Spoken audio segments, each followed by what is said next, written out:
Hi, I'm Dr. Rhonda Hogan. I am an educator for EAI, and I saw some problems that I wanted to fix, which was organization and also more professional looking with my devices and easier to use, and it protects the devices.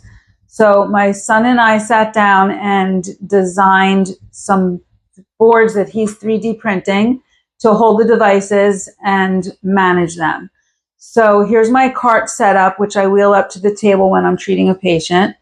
On the top shelf, I have my point stimulators with 2 devices and wire management.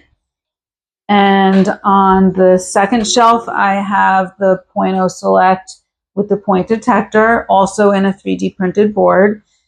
And it looks all nice and professional. I also have some cotton balls, tape, pre-ripped, ready to go for treatment, and also a portable sharps container with also a 3D printed holder.